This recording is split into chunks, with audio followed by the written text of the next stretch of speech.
올라 아토입니다. 반갑습니다. 그동안 100만원 미만 시스템으로 부품 구성을 해서 이 성능 테스트를 몇 번 진행했었는데요. 오늘은 대략 한 80만원대 그 정도 되는 이 게이밍 시스템으로 라이젠 3600을 베이스로 그리고 컬러풀의 GTX 1650 슈퍼 토마호크 그래픽 카드를 사용해서 이 성능 테스트를 진행해 보도록 하겠습니다. 이 3600 관련해서 뭐 어떻게 하면 좋을까 고민했었는데 3600X가 있고 3600이 있죠. 그런데 3600X는 뭐 초창기 리뷰가 굉장히 많았었고 또 3600이 한편으로는 관심을 좀 덜 받는 것 같아서 뭐 대략 3600X랑 뭐 한 5만 원 그 정도의 차이가 나는 것 같은데 과연 성능은 어떨지 궁금해서 CPU는 3600으로 그리고 PBO는 활성화 시켰습니다. 이 새로 나온 메인보드에서 이 테스트 해달라는 요청들이 굉장히 많았었거든요. 그래서 이번에는 메인보드를 최근에 기가바이트에서 내놓은 B450M 어로스 엘리트를 준비를 해봤습니다. 이 4+3 페이지의 전원부에 이 로우 RDX1 그 모스펫이 적용되어 있어서요. 전원부 온도 관리에서는 좀 더 유리하게 구성이 되어 있습니다. 10만원의 뭐 나름 보급형 보드인데 메인 PCI 슬롯은 또 암호 처리가 되어 있고요. 이 듀얼 락킹 방식이라서 이 내구성도 괜찮을 것 같습니다. 그런데 M.2 슬롯이 이렇게 두 개가 준비되어 있는데요. 상단이 PCI Express 3.0이 4배속으로 작동을 하고 하단이 2배속으로 작동을 합니다. 그런데 요 슬롯이 참 요 위치가 애매한 게 제가 벤치검 자료 저장용으로 쓰는 요런 이 방열판이 두꺼운 건 이 그래픽 카드와 간섭이 발생할 수밖에 없는 위치입니다. 요거는 조금 아쉽습니다. 보통 요 뒤편으로 가는데 요거는 조금 간섭이 생길 수가 있을 것 같아요. 어쨌든 저는 요걸 써야 되는데 어쩔 수 없잖아요. 방열판을 뗄 수도 없고 그래서 하단으로 설치를 하도록 하겠습니다. 후면 입출력 포트는 2개의 USB 2.0 포트와 4개의 USB 3.1 제논 포트 그리고 2개의 USB 3.1 젠2 포트로 USB 구성은 넉넉하게 준비되어 있습니다. 일단 보드 레이아웃은 요 정도면 이 가격대에서 굉장히 깔끔하게 잘 나온 것 같습니다. 자, 메모리는 삼성 시금치 램으로 8GB 2개를 사용했고요. 요거는 이제 3200으로 오버클럭을 했습니다. 그래픽 카드는 GTX 1650 슈퍼로 준비를 해봤는데요. 아직 제가 다루지 않았던 컬러풀의 1650 슈퍼 토마호크로 준비를 해봤습니다. 요건 또 어떨지 한번 기대가 되네요. 이 디자인은 있잖아요. 저쪽 동네에 그 용가리 캐릭터 쓰는 회사의 디자인과 좀 비슷합니다. 그냥 겉모습만 봐서는 1660 슈퍼 토마호크랑 거의 똑같습니다.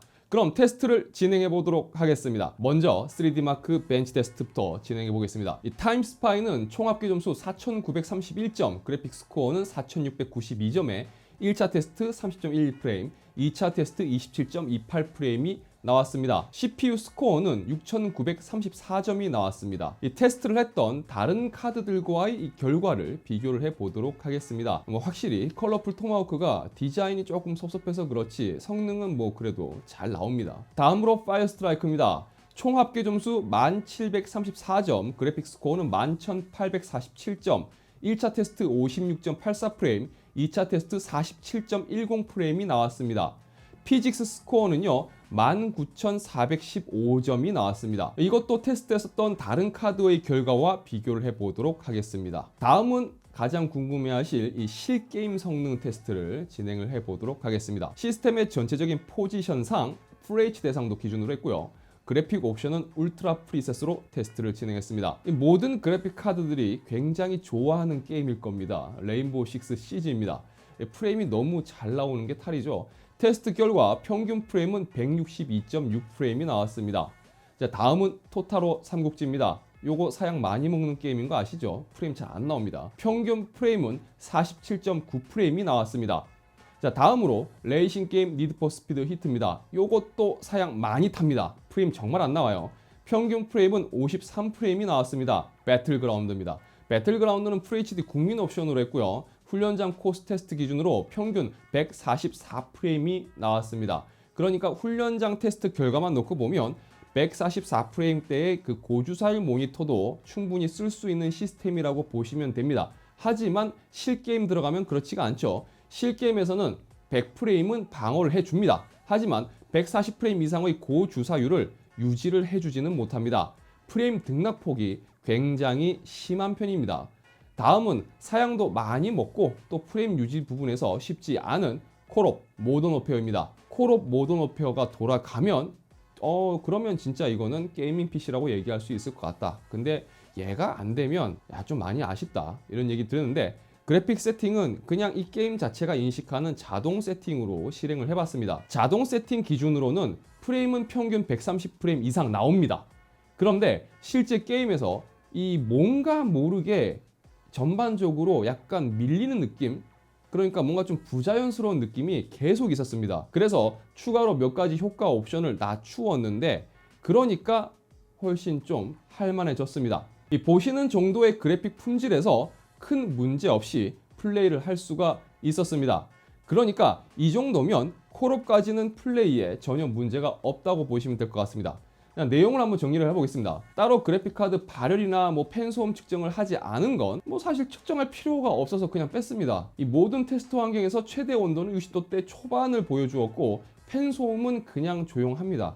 그래픽카드 기준으로 말씀드리는 거예요. 이건 RTX 후반기 모델들이 워낙 발열을 잘 잡고 나왔고, 또 이제는 엔비디아 그래픽카드의 이 슈퍼라인들의 경우는 굳이 발열과 팬소음을 걱정할 필요는 없을 것 같습니다. 다만 CPU에 공랭 쿨러를 써서 그런지는 모르겠지만 이 CPU 팬소음이 간간히 들리는 딱 그런 부분, 그 정도 소음대라고 보시면 될 것 같습니다. 그동안 가장 많이 구성을 하는 메인스트림급 제품을 특히 100만원 미만대로 구성할 수 있는 본체의 성능 테스트 요청이 많았고, 그래서 인텔과 AMD 시스템으로 테스트를 진행해 왔었는데요.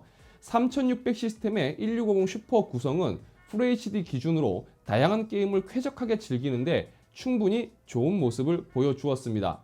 만약 1650 그래픽카드가 조금 그렇다 그러면 조금만 더 투자하셔서 1660 슈퍼 쓰시면 FHD 기준에서는 그냥 아주 쾌적할 것 같습니다. 세부적으로 따져보면 CPU별로 약간씩 성능 차이가 있을 수가 있겠지만 이 정도면 굉장히 고사양을 요구하는 게임이 아닌 이상 적당히 옵션 조절하면서 충분히 눈이 즐거울 수 있는 수준의 그래픽으로 게임을 즐기기에 부족함이 없다라고 생각이 드네요. 이번 성능 테스트 영상을 참고하셔서 여러분들이 원하는 이 게이밍 PC 구성에 조금이라도 도움이 되었기를 바랍니다. 영상이 유익하시다면 좋아요와 구독 그리고 알람 설정 부탁드리겠습니다. 저는 다음 영상에서 다시 인사드리도록 하겠습니다. 시청해 주셔서 진심으로 감사드립니다. 지금까지 아토였습니다. 날씨가 많이 추워졌습니다. 갑자기. 그렇죠? 감기 조심하세요. 이번 테스트를 진행을 하면서 앞전에 진행했던 테스트 결과를 함께 봤습니다. 그런데 보다 보니까 조금 차이가 나는 게 보이더라고요.